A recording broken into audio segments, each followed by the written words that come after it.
Bien, pues ya son 12:10 y entonces, como mencionamos anteriormente, vamos ya a dar inicio con nuestra presentación. Nuestra presentación está a cargo de la doctora Vicky Chata Yedid, que como les decía, ella es colaboradora de nosotros, está engalanando esta plática el día de hoy. Ella es médico cirujano egresada con mención honorífica de la Universidad Anáhuac de México. Cuenta con especialidad y maestría en nutrición clínica, egresada de la misma universidad. Hoy en día se dedica a la práctica médica y nutricional y es docente de la licenciatura en médico cirujano de la Universidad Anáhuac. Así que vamos a recibirla con un aplauso allá en casita. Bienvenida, doctora Vicky. Muchas gracias, muchas gracias. Siempre es un honor estar aquí con ustedes. Y hoy quería llevarles un tema más aplicativo, ¿no? O sea, siempre escuchamos, ya tenemos la información, pero quería que tengan con ustedes ahora sí como tips concretos de cómo poder aplicar pues todo lo que hemos escuchado o cosas que ya hemos platicado anteriormente para que lo puedan aplicar para sus vidas y para sus familiares y las personas que conozcan y tengan siempre una mejor calidad de vida, ¿no? Entonces, el tema de hoy es cómo mantener una flora intestinal saludable. ¿Qué es la flora intestinal? En términos médicos, esta flora intestinal se conoce como microbiota, ¿ok? Básicamente son el conjunto de bacterias, hongos y virus que habitan en nuestro intestino de forma normal y estas son las que nos van a proteger en contra de enfermedades. Entonces, son muy, muy importantes. De acuerdo a varios estudios y publicaciones en la revista Nature, esto, desde el año 2012, sale a la luz cómo se comprueba que somos y tenemos más de 10 veces células de bacterias que células humanas. Es un dato increíble, es un dato enorme. Siempre cuidamos nuestro cuerpo y siempre cuidamos nuestras células, pero realmente nos falta ponerle esa atención a las bacterias buenas que están en nuestro cuerpo, que son 10 veces más que en las células humanas. Entonces, a eso vamos. ¿Cómo lo podemos hacer? Siempre escuchamos, ten una buena dieta, ¿no? Bueno, ¿qué es tener una buena dieta? No, bueno, siempre nos dicen, aumenten el consumo de fibra. ¿Cómo lo puedo aumentar? Eso es lo que quiero que empiecen, como estos datos para ustedes. ¿Cómo puedo aumentar el consumo de fibra? ¿Qué es fibra? La fibra básicamente es un compuesto que se encuentra en ciertos grupos de alimentos, que ahorita les voy a decir cuáles son, para que siempre intenten consumir estos en su dieta, que lo que van a hacer es apoyar a que se mueva el tránsito intestinal y van a ayudar a que esta flora intestinal se pueda restablecer adecuadamente. Entonces, cuando nos dicen come fibra, pues no es irme a comer nada más las galletitas que dicen alta en fibra, ¿no? Quiero que conozcan los alimentos y lo puedan llevar a cabo. Entonces, ¿qué podemos hacer y qué se puede llevar a cabo? Es pan integral, arroz integral, pastas integrales. O sea, básicamente es como de lo que más, todo, fíjense cuando compren cosas, que las cosas sean de origen integral. Es mejor comprar preferiblemente un pan de granos integrales que un pan blanco. ¿Por qué? Porque el pan blanco está refinado. Es una harina que el cuerpo va a romper fácilmente. El pan de granos integrales tiene fibra y esta fibra va a ayudar a que se mueva el intestino y va a ser más difícil que se rompa a nivel gastrointestinal y la energía se va a ir liberando poco a poquito. También vamos a evitar estos picos de glucosa tan altos como cuando comemos un pan de origen refinado. Arroz y pastas integrales también, frijoles, garbanzos, lentejas, leguminosas, frutas y verduras, muy importante, frutas y verduras. Siempre por eso, siempre es, coman frutas y verduras, sí, pero ¿por qué? Porque tienen un alto contenido de fibra, de vitaminas, de minerales y de agua. Entonces es muy importante que las consumamos, que intentemos consumirlas con sus cáscaras. Los frutos secos también nos ayudan y la quinoa, que últimamente se puso mucho de moda. Ahora, ¿qué otras cosas se ha comprobado que funcionan para esta flora intestinal? Tenemos la famosísima dieta del Mediterráneo. ¿Por qué se llama dieta del Mediterráneo? Porque la llevan a cabo los países que viven alrededor del mar Mediterráneo. Aquí les quise poner una imagen donde se observa dónde está el mar Mediterráneo, que básicamente es entre África y Europa, y todos esos países que están alrededor del mar Mediterráneo normalmente comparten un tipo de dieta en específico, no porque vamos a hacer todos la misma dieta, sino por el simple hecho de estar cerca del mar, aumentan el consumo de pescados, el aceite de oliva, de muchos vegetales y granos enteros, de frutas y por lo mismo tienen una menor ingesta de carnes rojas. No es que no las consuman, pero no las consumen diario. Es una dieta en la que tienen el pescado 3 veces a la semana y las carnes 4 y entonces es muy variada. Por eso esta famosísima dieta del Mediterráneo funciona. ¿Por qué? Porque es variada. Lo mismo sucede con la flora intestinal. La flora intestinal está compuesta por muchas cosas, como les dije, muchas bacterias. Es variada, entonces tenemos que mantener que esa variedad esté presente. ¿Y eso cómo lo hacemos? Comiendo distintas cosas también. No siempre lo mismo. Ahora, se habla mucho de los alimentos fermentados. ¿Por qué? Los alimentos al fermentarse pasan por un proceso en el que cuando se fermenta, estas bacterias sacan sus gases y al fermentarse producen unos microorganismos, producen bacterias o levaduras, dependiendo qué es lo que estemos fermentando, y estos ayudan a restablecer la flora intestinal. Se les conoce como probióticos, ¿ok? Entonces, esta es una manera directa de consumir probióticos a través de los alimentos. ¿Qué cosas fermentadas conocemos? Los yogurts a base de búlgaros, que se llaman, también se les conoce como kéfir. Los búlgaros básicamente son unos microorganismos, son unas bolitas que lo que hacen es se les echa leche y se fermenta. Al hacer eso, se toman esa leche o se cocina con esa leche y esa leche tiene alto contenido en probióticos. No sabe muy bien, pero tiene muchos beneficios, ¿ok? Entonces eso también es importante, ¿no? ¿Dónde lo consiguen? En cualquier lugar y literal se van pasando de casa en casa, ¿no? Porque pues van creciendo. La col agria, que es un tipo de col que se hace y se deja fermentar, y también otros alimentos que podemos encontrar, va a ser la soya, el vino o el jocoque seco. Entonces aquí pueden encontrar, es una fuente directa de probióticos a base de la dieta. ¿Qué también es importante? Ya aumentamos el consumo de fibra. La fibra va a ayudar a que se mueva a nivel gastrointestinal, va a promover que se mueva el intestino, va a promover que estas bacterias crezcan. Los alimentos fermentados van a funcionar como probióticos, van a ayudar a que estas bacterias a nivel intestinal vayan creciendo y vayan mejorando. Y ahora también muy importante es el consumo de agua. ¿Por qué? La cantidad de agua que se consume va directamente relacionada a nuestra flora intestinal. Entonces es muy importante que siempre tengamos un adecuado aporte de agua. Se calcula de acuerdo al peso. Sí, siempre se recomienda como estándar que tomemos 2 litros de agua al día. Obviamente va a variar de acuerdo al peso y la talla de la persona, un poquito más o un poquito menos, pero es muy importante que siempre mantengamos esa cantidad de agua. Ahora, también la calidad de agua ha sido implicada. De acuerdo a un estudio que se llama Gut Microbiota for Health, este estudio lo que nos dice es que el agua, este estudio se realizó en el 2022, a inicios de este año, y nos habla de que el agua, dependiendo de dónde viene, o sea, que no siempre consumamos agua embotellada o la misma agua embotellada, sino que vayamos cambiando. ¿Por qué? Porque va a tener diferentes propiedades y eso va a permitir ayudar a mantener una variedad adecuada de la flora intestinal. Entonces, como siempre, el agua va a ser muy importante.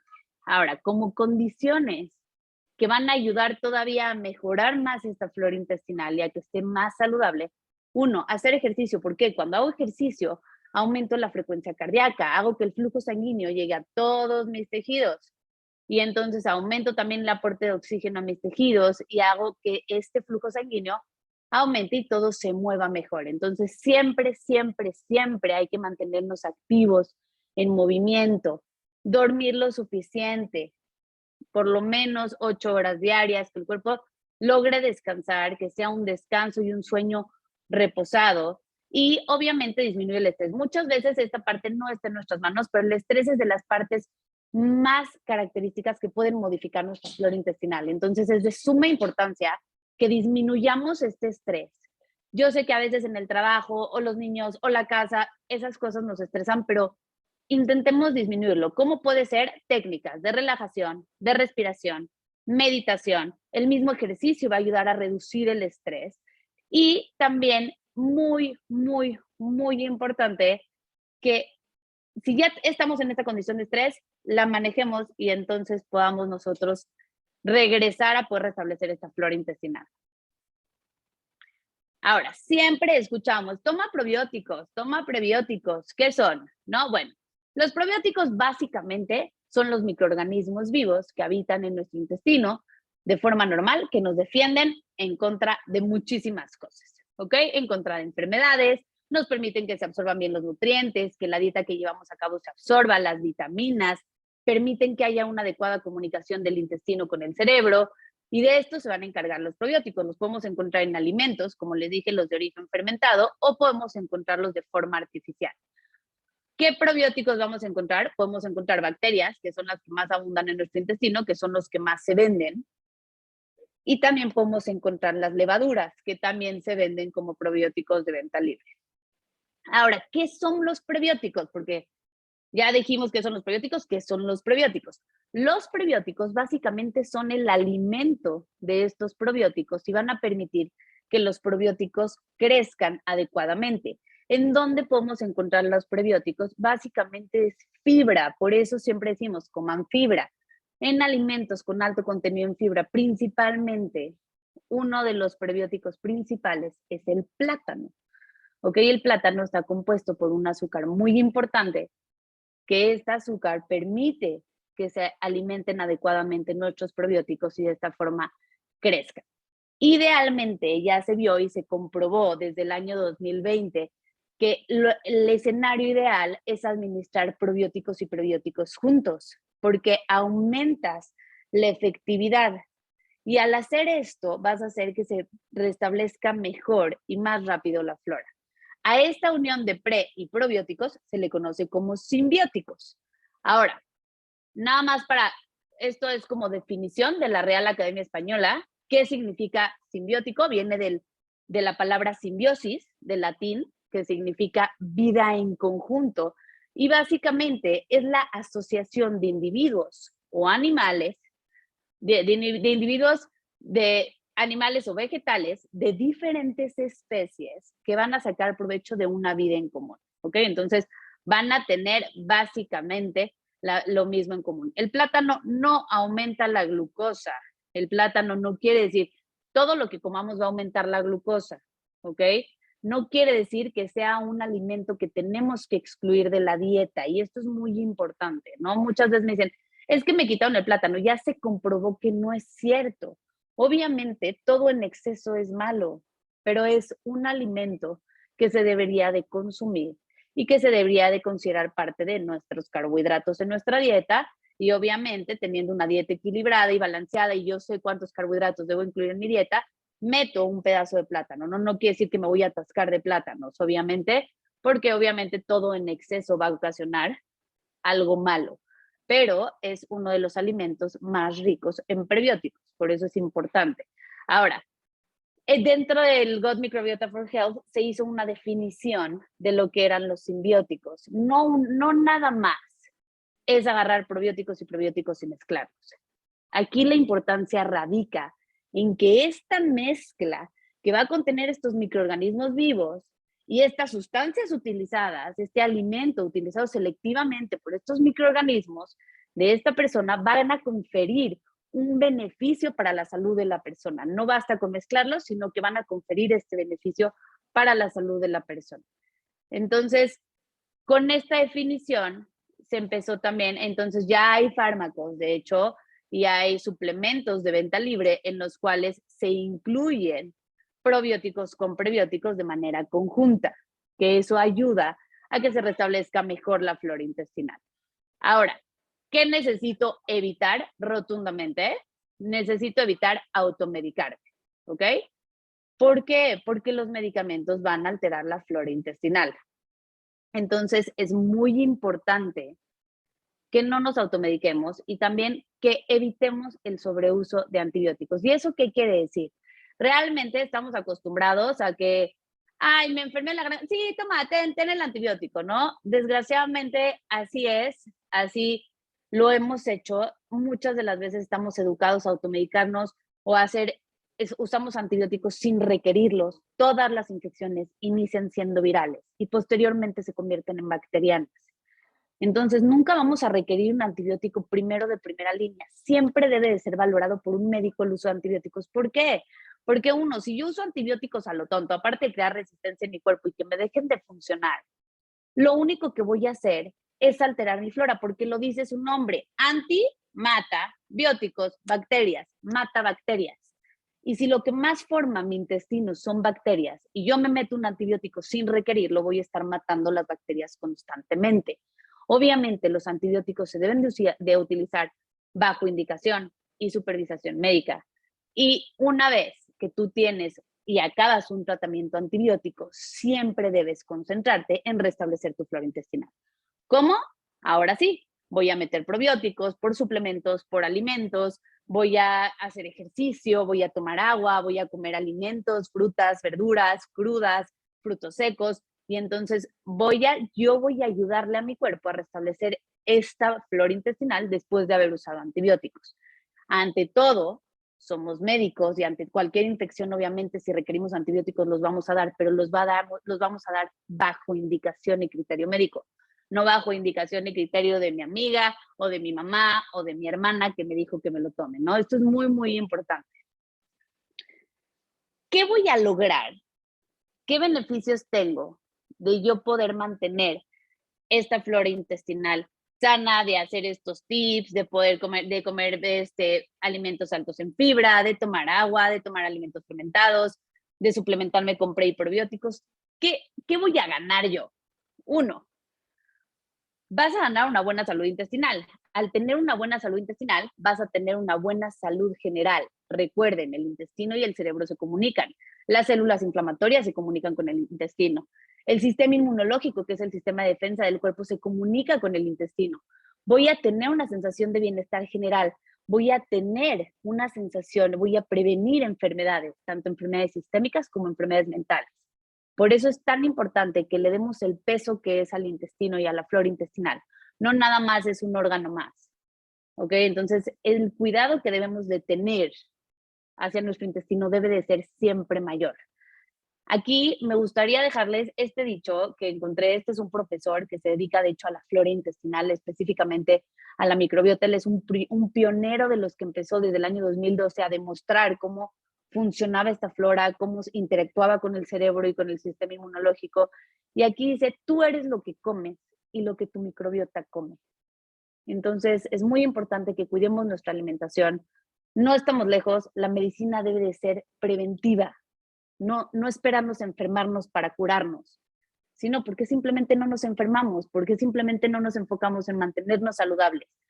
Y como lo dijo el padre de la medicina antes de Cristo, o sea, el señor, o sea, Hipócrates, que fue el padre de la medicina, él lo dijo, fue de las primeras personas que lo dijo, y dice, deja que la comida sea tu medicina, ¿no? Entonces, básicamente, yo con estos dichos, con estos tips que les acabo de dar, de cómo mantener esta flora intestinal saludable, qué comer, me gustaría abrir un poquito de espacio para preguntas. No sé si tengan alguna pregunta.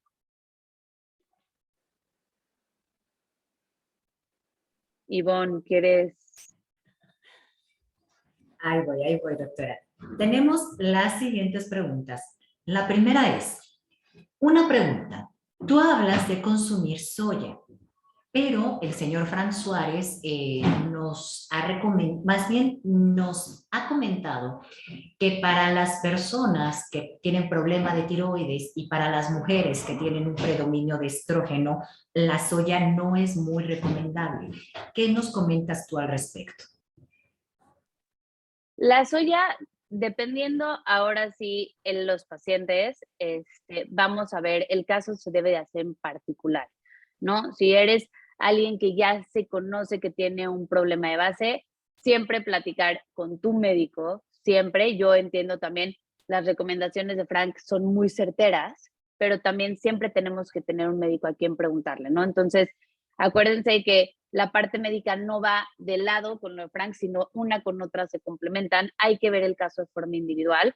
Si tienes alguna alteración, obviamente hay que valorar el uso de soya o no.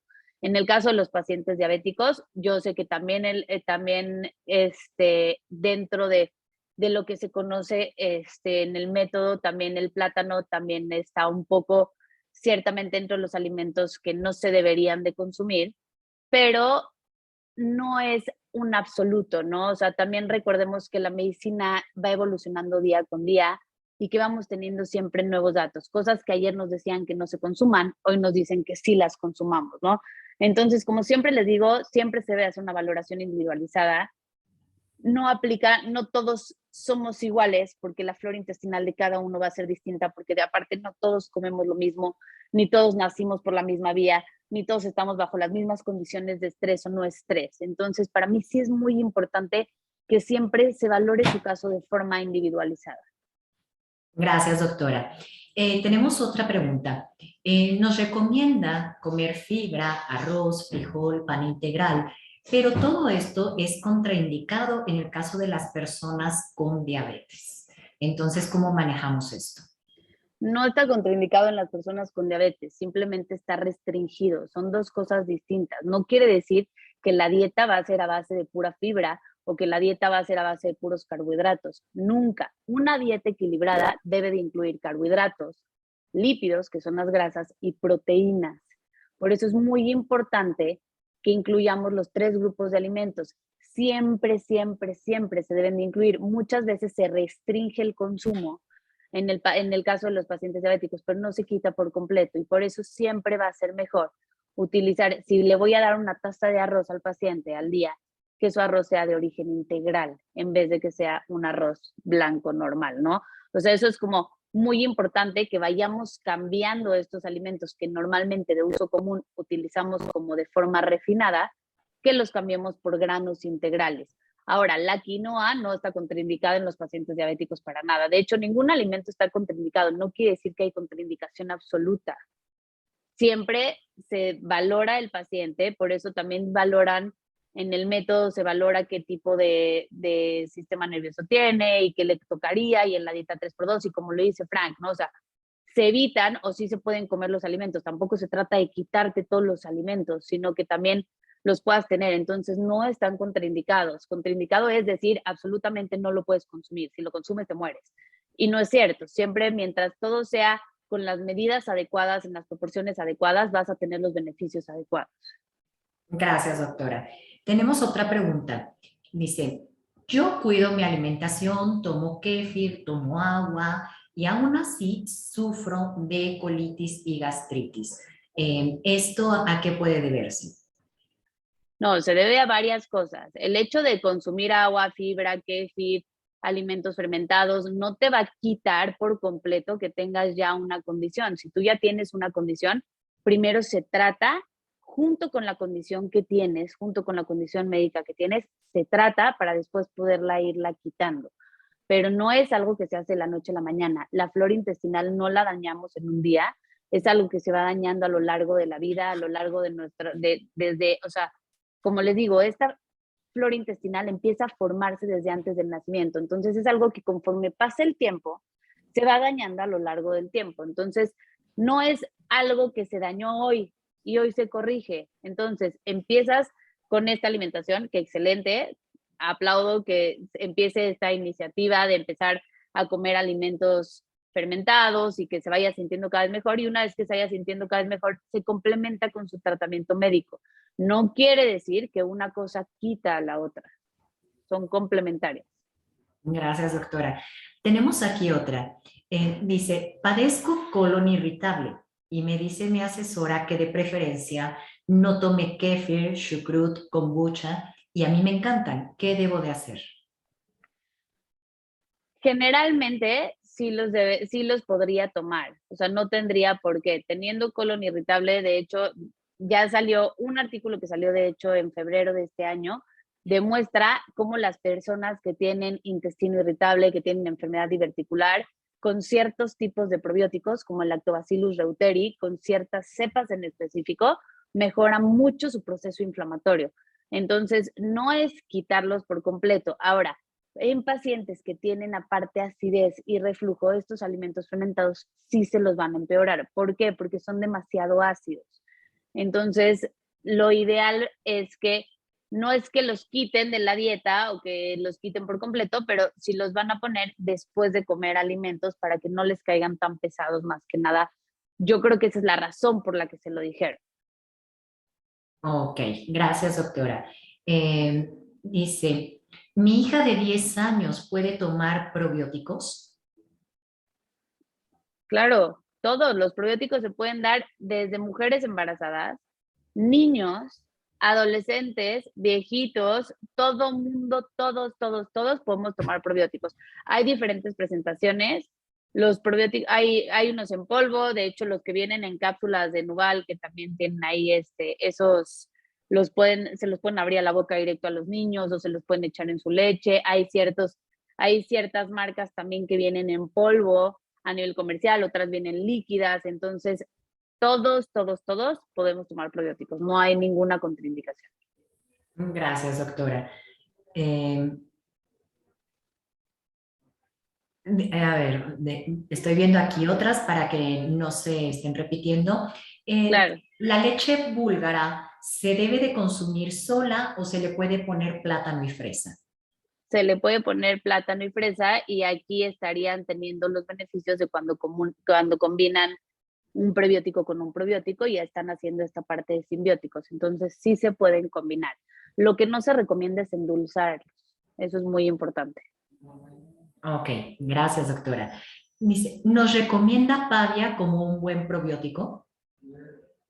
La verdad es que yo les recomiendo el que encuentren. Ahora sí, es el probiótico que encuentren, tómense.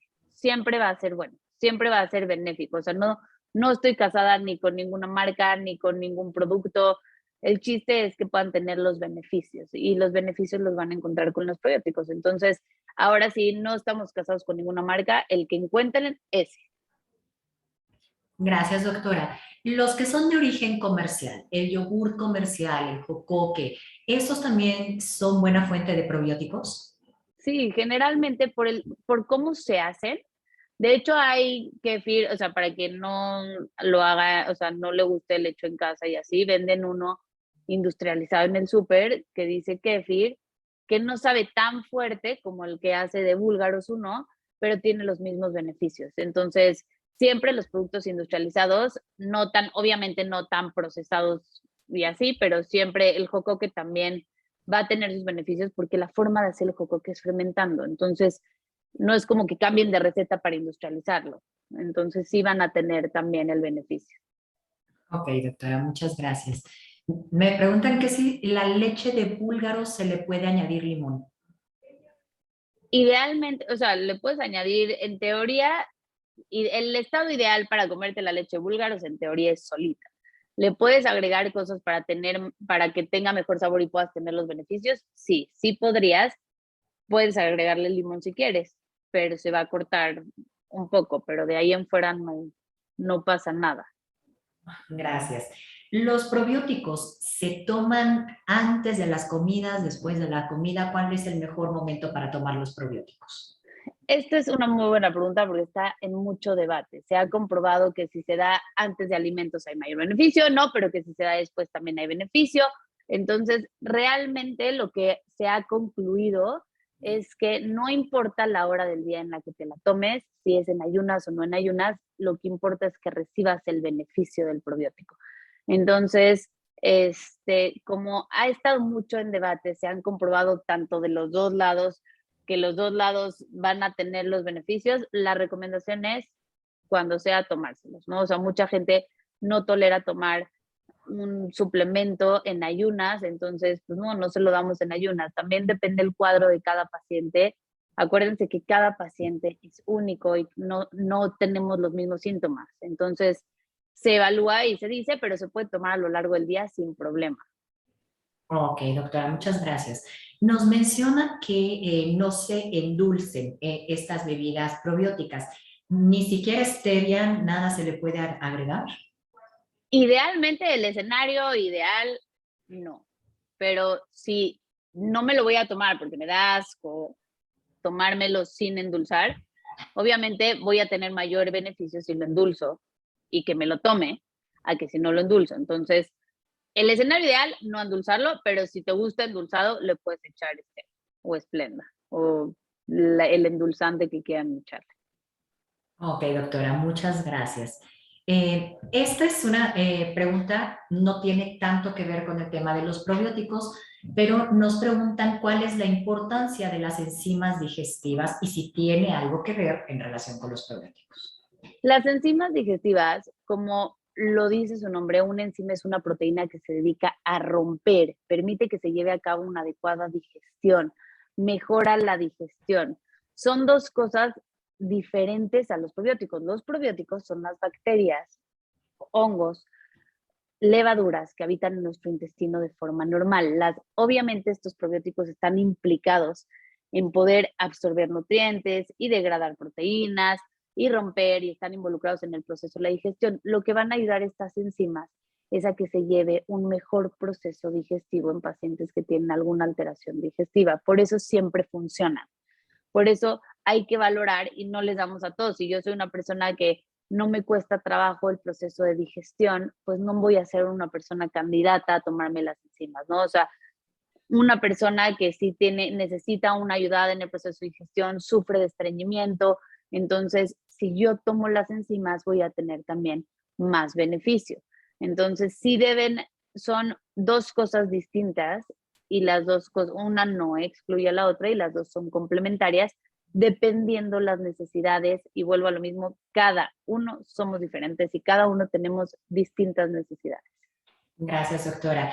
Me pregunta, si tomamos de repente muchos probióticos, ¿puede llegar a suceder que se salga de balance porque tengamos demasiadas bacterias entonces? Sí, siempre hay que procurar, obviamente, como somos en su mayor parte, esta flora intestinal, esta microbiota se compone, 3/4 partes son bacterias, por eso la mayoría de los productos probióticos van enfocados hacia las bacterias, pero acuérdense que también tenemos levaduras, entonces tampoco, por eso siempre les digo, vayan cambiando de alimentos, cambien de alimentos, esta variedad sea una variedad de esta flora intestinal, una variedad de microorganismos. Muchas veces requerimos también las partes de las levaduras fermentadas. ¿De dónde obtengo levaduras fermentadas? Muchas veces está la cerveza sin alcohol, pero no, bueno, tiene alcohol, es cebada, es carbohidrato. O sea, son varias contraindicaciones, ¿no? Pero entonces hay ciertos probióticos de venta libre que venden que son de levaduras. Entonces siempre por eso les digo, vayan cambiando, cambien también de la alimentación, vas cambiando, no todos los días voy a tomar leche de búlgaros, otro voy a hacer otra vez, los búlgaros de agua son distintos a los búlgaros de leche, saben distinto y fermentan de forma distinta. Entonces hay que es muy importante, sí, para tener cuidado que obviamente no irnos hacia el otro lado, ¿no? O sea, siempre mantener nuestra flora intestinal, no irnos hacia el otro lado, pero obviamente si yo me enfermé ahorita, me tuvieron que dar antibiótico, pues obviamente ahorita necesito restablecer mi flora y necesito entonces reponer, principalmente bacterias, porque pues es 3/4 partes, pero también hay que reponer levaduras. También otro punto muy importante es que estemos en contacto con la naturaleza, con las personas. Todo eso nos va a generar no nada más anticuerpos, sino también va a ayudar a que esta variedad de la flora intestinal crezca. Entonces, por eso también es importante, no encerrarnos en un cuarto aislados solos, porque obviamente eso cuando salgamos, pues no tenemos este contexto para poder crear variedad. Gracias, doctora. Me dice, el kéfir yo lo preparo como aderezo para ensaladas. Le pongo aceite de oliva, sal de mar, hierbas finas y limón. ¿No hay problema con el colon irritable si lo hago así? No tendría por qué tener problema. Ok. Y básicamente, bueno, estas son todas las preguntas y tenemos una que más que pregunta es un agradecimiento. Dice, doctora Vicky, le agradezco grandemente por esta información. No le ponía atención al tema de los probióticos. Ahora que escuché esta información y sus charlas, los he puesto en práctica y ha mejorado mucho mi digestión. Me da mucho gusto poder ayudar a que esa es la idea, que puedan aplicar esto para sus vidas y para sus familias y podamos, como les digo, siempre crear un entorno de medicina preventiva y no esperarnos a que estemos enfermos para curarnos. Gracias. Y me dicen, la acidez estomacal, gastritis, para ser exactos, ¿es una condición que puede destruir la microbiota? No, es una condición que está dada por esta cantidad de ácido es mayor en estas personas, está provocando que haya acidez, que haya un dolor, que haya reflujo, y al mismo tiempo al hacer eso, como cambias el pH, empiezas a matar tus bacterias buenas, entonces alteras la microbiota. El hecho de tener gastritis me lleva a tener una microbiota alterada. Entonces, ¿cómo mejoro yo los síntomas de la gastritis? Siempre va a ser también usando probióticos adecuadamente, porque como hay mucha acidez y estoy quemando, estoy siendo abrasivo con mi sistema digestivo. Entonces, siempre hay que mantener una adecuada flora intestinal también para el problema de gastritis y reflujo. Gracias, doctora. Aquí tenemos una preguntita.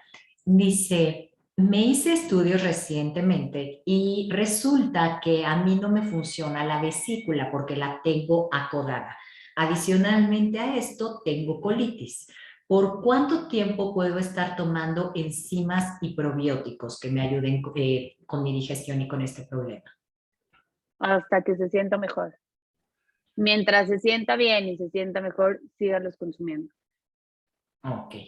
Muchas gracias, doctora. No, con mucho gusto. Aquí tenemos esta pregunta. Dice, mi hijo tiene autismo y sé que tiene mala microbiota. ¿Cómo puedo ayudarle para restaurarla? ¿Habría que hacer algún análisis para ver qué tipo de probiótico en particular necesita? Él comenzó con síntomas de autismo después de una fuerte dosis de antibióticos cuando tenía año y medio. Al día de hoy tiene 6 años. Esta pregunta es una súper pregunta y no es personal, o sea, no la quiero nomás personalizar, quiero que entiendan la importancia de esta pregunta para que puedan ver la magnitud. En una de las charlas que dimos, vimos esta relación que existe entre el intestino y el cerebro. Si yo altero el intestino, generalmente voy a alterar el cerebro. Y como bien nos dicen en esta pregunta, empezó después de muchos antibióticos. Dañé tanto mi intestino que dañé yo esta función también del cerebro. Al hacer eso, yo le ocasioné un tipo, o sea, le dieron ya el diagnóstico de autismo, ¿no? Pero a lo que voy es, le ocasioné yo ya un tipo de enfermedad mental.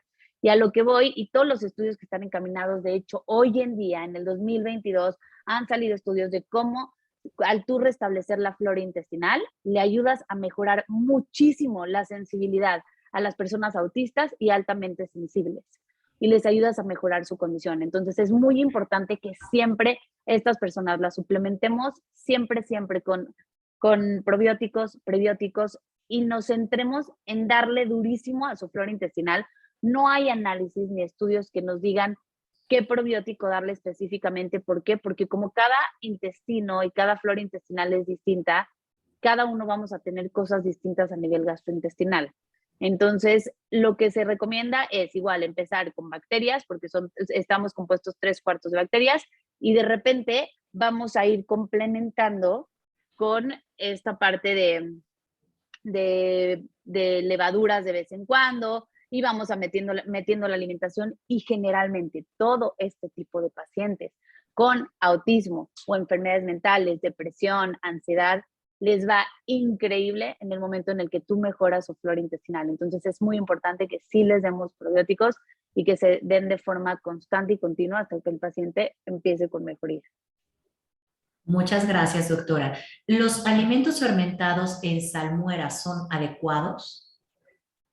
Hay, mientras estén fermentados, van a ser adecuados. Ahora, obviamente, si tenemos, o sea, tratar, si hoy me comí, como les digo, siempre va a ser todo con medida, ¿ok? O sea, si yo voy a comer hoy un alimento fermentado en salmuera, entonces voy a bajar mi consumo de sal a lo largo del día, o sea, porque pues obviamente este alimento va a tener un poco más de sal que lo que normalmente consumo y van a ser alimentos que no voy a consumir diario. Por eso les digo, intenten que sea variedad, ¿no? O sea, si hoy voy a consumir un alimento fermentado en salmuera, mañana voy a consumir kéfir y pasado mañana voy a consumir jocoque. O sea, vayan cambiando, no siempre que sea la misma rutina, ¿sí me explico? Sino que sí tengamos esta variedad.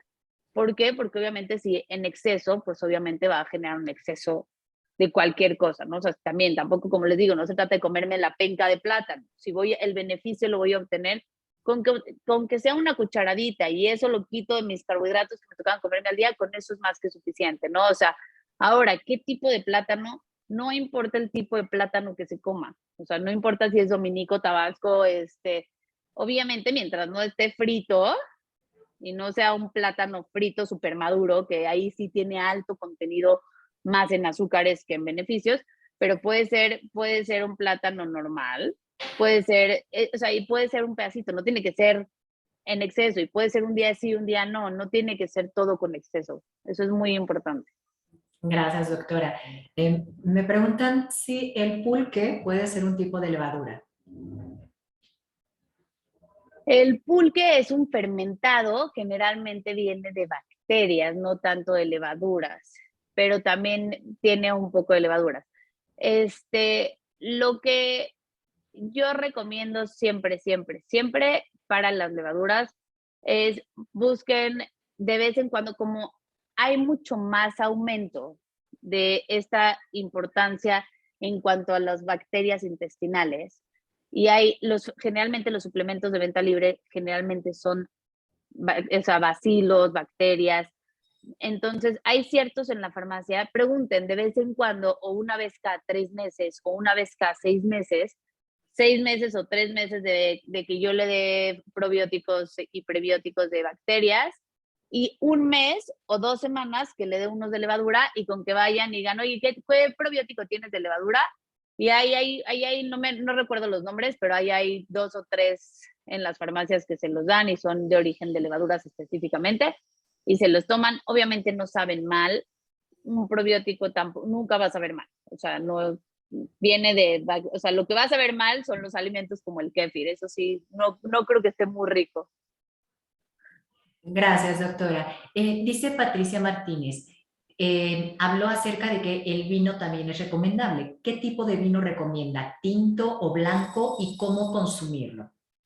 Generalmente por la cantidad de azúcar que estos implican, y aparte porque tienen alcohol, no se recomienda de uso diario. ¿Qué tipo se recomienda? Como les digo, de vez en cuando. ¿Y qué tipo? Generalmente el tinto, porque el blanco tiende a ser más dulce y tener mayor contenido de carbohidratos. Pero obviamente no se recomienda diario, y se recomienda de vez en cuando una copa nada más, no rebasar más de una copa. Muchas gracias, doctora. Pues básicamente estas son todas las preguntas y nada más, si nos regala, por favor, sus datos. Eh, Claro, aquí está el contacto de mi correo, que es DRA-CHA-TAJ, no sé si lo pueden ver en pantalla.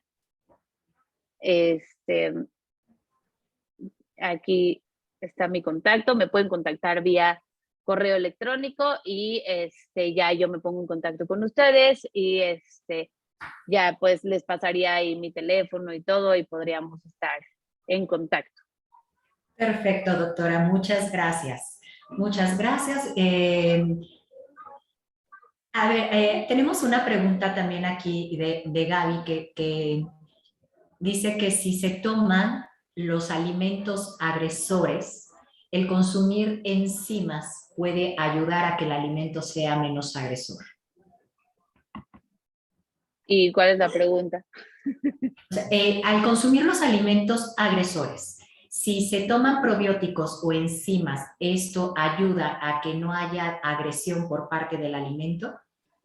No necesariamente. Lo que vas a ayudar es a mejorar un poco la digestión y a mejorar que el alimento no te caiga tan pesado. Pero si tú ya lo identificaste como agresor, el hecho, primero habría que sentarse en restablecer bien la flora, para después poder intentar introducirlo a la dieta y ver que no nos caiga mal, ¿no? Pero en un inicio, si ya lo identificaste como agresor, obviamente hay que quitarlo, y después, más adelante, una vez que ya se restableció esta flora intestinal, intentar entonces irlo metiendo poco a poco a la dieta y ver cómo el cuerpo lo va aceptando. Ok, doctora. Pues entonces ahora sí, estas fueron ya la mayoría de las preguntas. Sí, la charla va a quedar grabada. Posteriormente la vamos a subir a YouTube. Y pues muchísimas gracias, doctora. Gracias por No, con mucho enriquecernos gusto, nuevamente. con gusto, bonito día. Gracias a ustedes por estar aquí. Gracias, doctora. Buen día. Igualmente, hasta Gracias, luego. Ivonne. Hasta luego, que tengan muy bonito día.